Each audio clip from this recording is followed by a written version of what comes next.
Modern gaming feels like a chore. Modern gaming has slowly begun to feel like a chore. And before you say something like, "You're just growing out of the hobby. You're just getting older."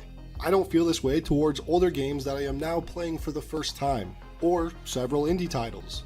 No, this feeling mainly comes from the mainstream AAA games released over the last few years. And I know I'm not alone in this, as it's one of the most common topics brought up in forums and discussions in the broader gaming community. And the problem is, like, if you look at something like Armored Core 6, think about how many people criticized Armored Core 6 for not being a chore.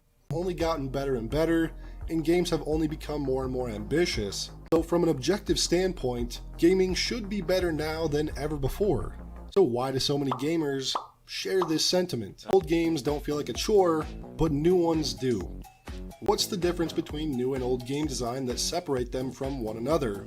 Well, there's quite a lot actually. We're not going to be able to cover all of them in this video, but one of the most important things to me is old games rarely wasted your time. And this is a big difference between like live service games and like just box games that you can play offline. This is a fraction of the difficulty that it takes to get something in a live service game. Because live service games win based off of making you play the game longer, and games like Dark Souls or Monster Hunter win by making you love the game longer. And that's the difference. No climbing hundreds of towers to reveal the dark part of a map. And most importantly, nobody said things like, "You gotta spend at least 20 hours in this game before it gets good." You know, you could tell Well, right away. they said that about MMOs back in the day, and nobody plays them anymore. If a game was going to hook you. Let's take New Vegas and Starfield as examples. We're going to compare the first 60 minutes of New Vegas versus the first 60 minutes of Starfield.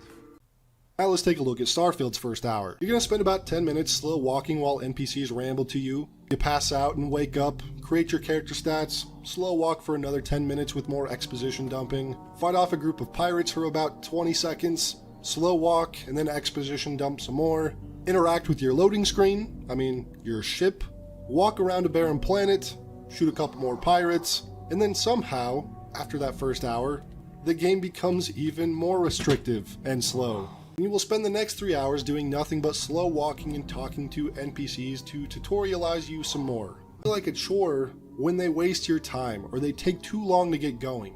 And while not everyone feels like Starfield is a chore to play, I think it's more than safe to say that Starfield has been a very large disappointment for many for this very reason.